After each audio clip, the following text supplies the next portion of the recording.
Welcome, my frost-bitten friends, to Specter Stories. I am your host, the whisper that chills your candle flame, the sigh behind your frosted window, the specter of stories. Whether you are a ghoul, ghost, or one of those rare, reckless mortals, beware, for tonight's tale comes wrapped in fur and frost, jingling with mischief and menace. We gather here in this season of snow and shadow to speak of a spirit not of the grave, but of judgment. A figure who stalks the winter nights with a switch in one hand and sweets in the other. Tonight, my spectral scholars, we conjure the legend of Belsnickel. Before the world was lit by neon and cheap tinsel, there were other figures of midwinter, wilder ones, darker ones other than Santa Claus and the subject of our last Spectre story, Krampus. And among them, stalking the icy roads of the Rhineland and the Pennsylvania hills, there came Belsnickel. A name that jingles like sleigh bells, but bites like frost. Its roots lie in the German tongue. Belsnickel, meaning fur Nicholas, a creature, or rather a man, wrapped in pelts and fur, his face hidden beneath soot, his pockets filled with cakes and nuts, and a switch for striking the naughty. Imagine it, a tall, rough figure trudging through the snow, his breathing clouding the dark.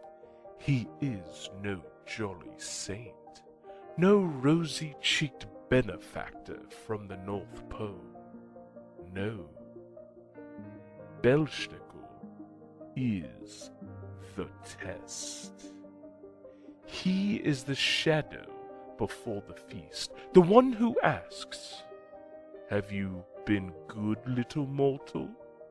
And heaven help you if the answer is no.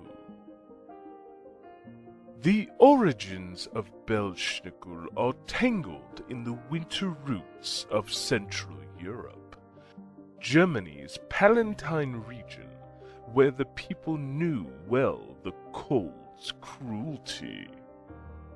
In those centuries when December was lean and hunger lurked at every door, the season's spirits reflected the people's fears.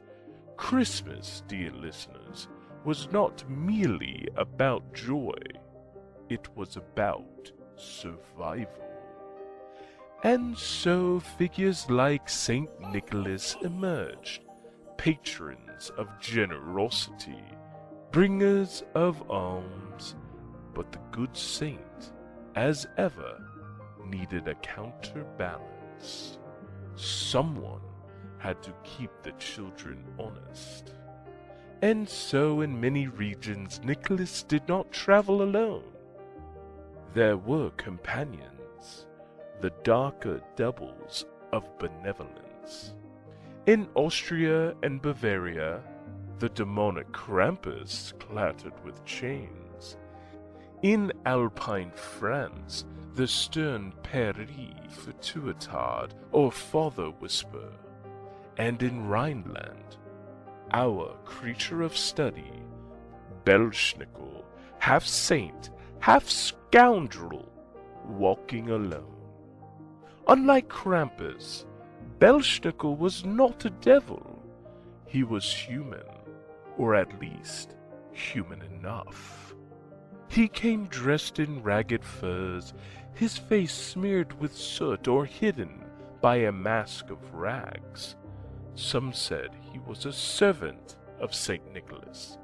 Others whispered he was Nicholas himself, in disguise, walking the world to test his flock. Children awaited with trembling anticipation when he entered a village. He might bang upon windows or scratch at the shutters, demanding entry.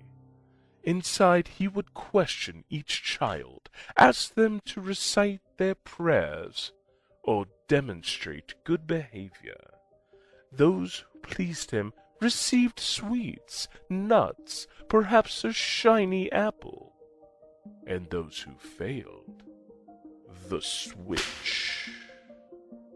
Ah, such moral education, all wrapped in fur and fear, a deliciously effective system, don't you think? But legends, like spirits, do not stay confined. They travel, they migrate. In the 18th and 19th centuries, many German-speaking immigrants, especially from the Palpatine region, carried their traditions to the New World. They settled in Pennsylvania and Maryland, in the rugged heartlands of Appalachia. And with them came old songs, old recipes, and old winter spirits. Thus, Belsnickel crossed the Atlantic and found a new life in America. In Pennsylvania Dutch country, he appeared in homes through the 1800s. Accounts describe him arriving just before Christmas, sometimes even earlier than St. Nicholas himself. He wore animal skins, a mask, and a belt of bells. He carried treats in one pocket and a whip or branch switch in the other. And oh, the stories the living tell.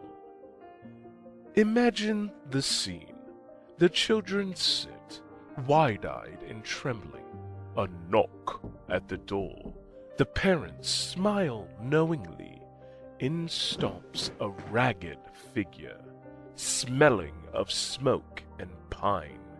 He shouts in a gruff, distinguished voice, "Who's been good?"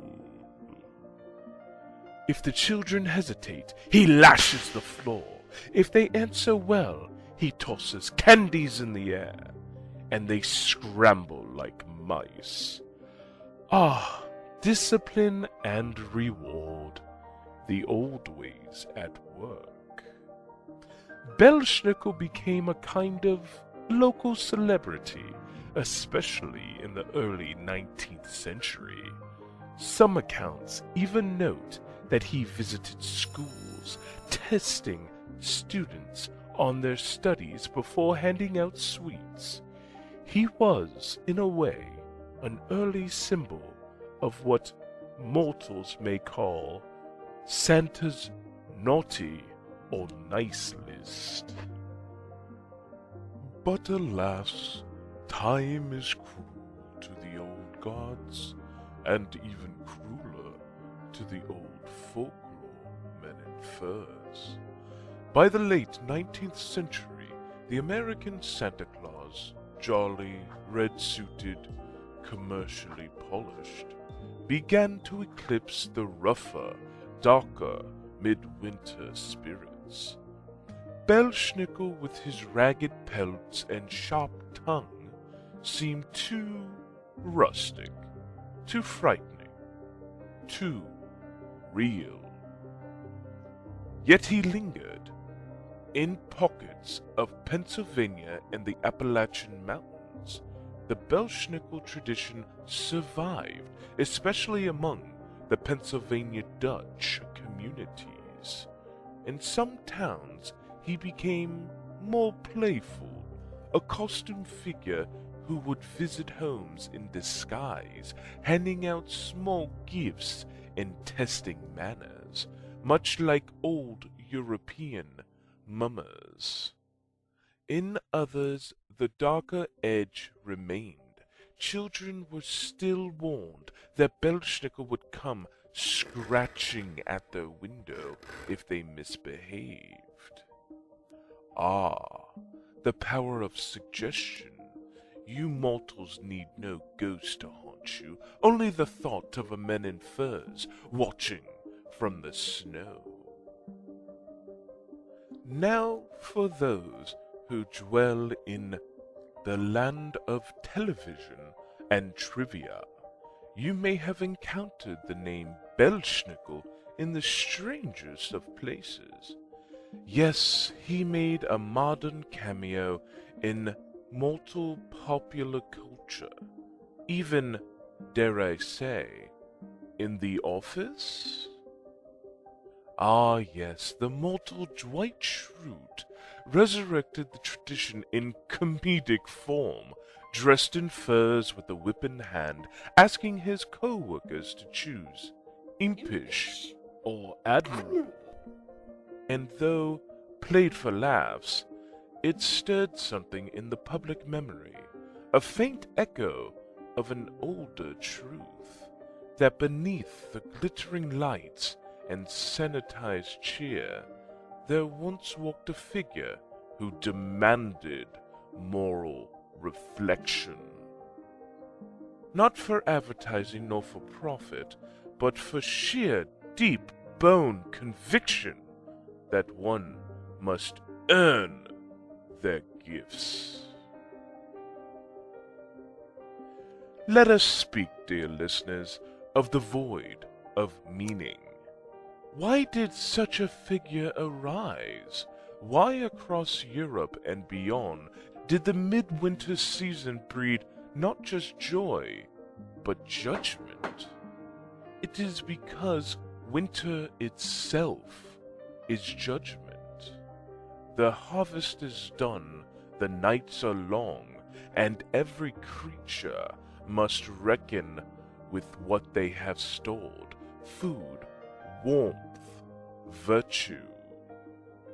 Figures like Belsnickel embody this reckoning. He's not evil, he is balance. The reminder that generosity must be met with goodness, that warmth must be earned through conduct. In many ways, Belsnickel is a remnant of an older moral economy, one where community and conscience mattered more than consumption. He comes not to punish, but to correct, not to frighten for fright's sake, but to restore the scales of behavior. And so the sound of his switch in the night is not merely threat, it is conscience, the whisper of accountability wrapped in fur and frost. In old days, the Belsnickel visit was not always solemn. No, sometimes it was righteous. Groups of men would dress in rags and fur, face blackened with soot or masked with animal hides, and travel from house to house, singing, gesturing, demanding food or drink. A winter inversion where the rough and the poor could mock the powerful, where misrule briefly reigned. In this, Belsnickel aligns with older European traditions of mumming and wassailing. These were forms of ritualized chaos. So yes, dear mortals, your quaint Christmas party antics have ancient, drunken, and slightly terrifying roots.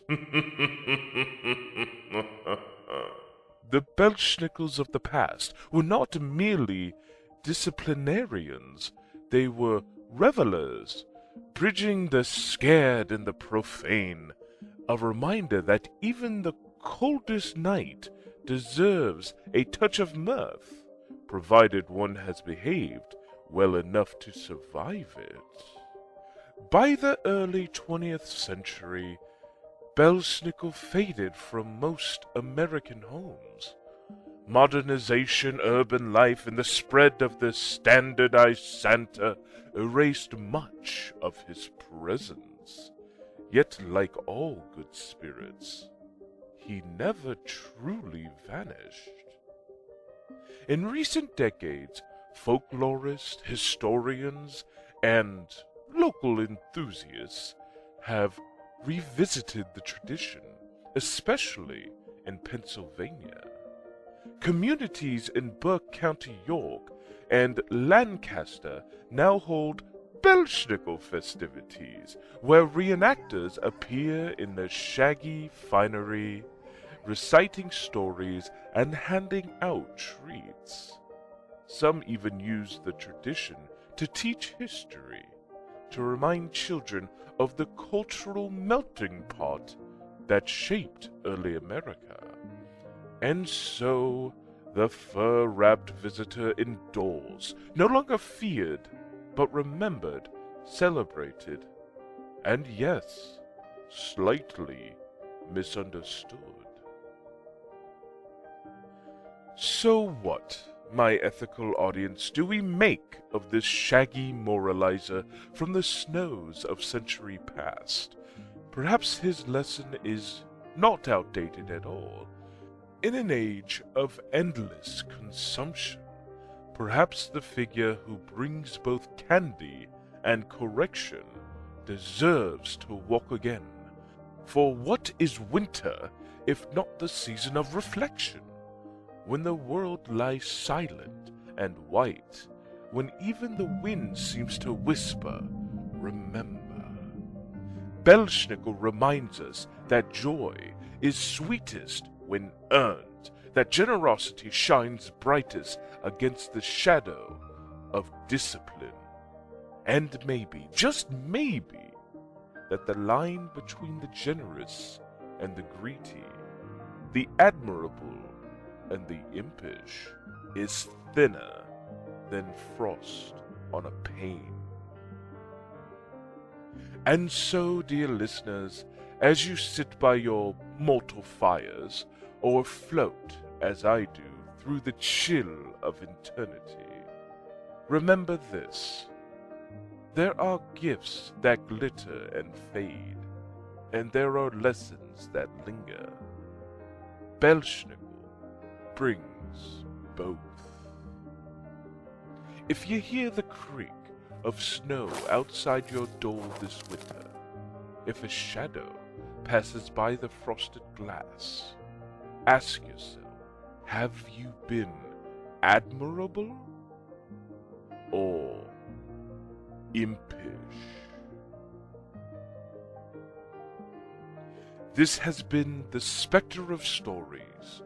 I am your ever-watchful host, whisperer of wonders, curator of the cold, and your reminder that even the dead love a good tale. If you've enjoyed tonight's chill, be sure to tune in next time, where we unearth another legend from the grave of history. Until then, may your hearth stay warm and your conscience warmer still.